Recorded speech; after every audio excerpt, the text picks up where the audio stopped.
لە شاری ئەولێرو لە کۆلێژی زانستی زانکۆی سەلاحەدین خولی ناوژیانی یاری تێنسی سەرزەوی بەڕێوە چوو. لەژێر چاودێری لیژنەی ئۆڵمپیک کوردستان و بە سەرپەرشتی یەکێتی تێنسی سەرزەوی کوردستان و باوکاری یەکێتی تێنسی سەرزەوی عێراق لە خولەکە هەردوو ناوژیانی نێودەوڵەتی عێراقی هاشم موحسین و فواد ئیبراهیم وانەبێژی خولەکە بوون و 30 ناوبژیوان بەشداریان تێدا کردبوو و ماوەی 2 ڕۆژی خایاند. خولەکە بە شێوەی تیۆری و کردەیی بوو لە دوو کاتی جیاواز لە ڕۆژدە و بەیانیان و یاواران بەڕێوە دەچوو. دوای تەواوبوونی خولەکەش بڕوانامەی بەشداریکردن بەسەر ناوبژیوانەکاندا دابەش کرا.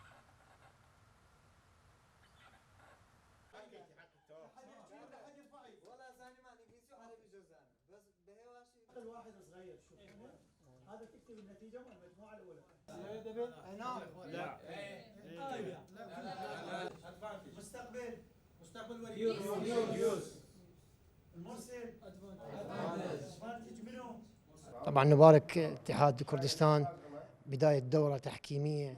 دوای پیرۆزباییم لە یەکێتی تێنسی کوردستان بەهۆی ئەو خولەی ناوبژوانی کە کردوێتەوە بە شێوەیەکی نایاب بە بەشداری زیاتر لە 30 قوتابی و ئاستیان زۆر باشە.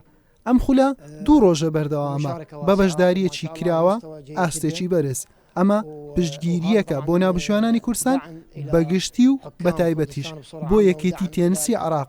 پیرۆزباییان لێ دەکەم و هیوای سەرکەوتنیان بۆ دەخوازم لە داهاتوو لە باشترەوە بۆ باشترین بۆ خزمەتی تێنس بە شێوەیەکی گشتی.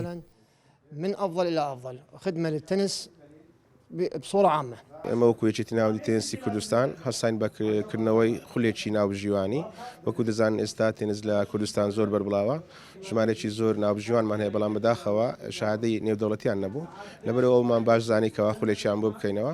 ئەو خولەیە ماوەی 2 ڕۆژە بەردەوامە ئەوڕۆ ئینشاءالله ڕۆژی کۆتاییە.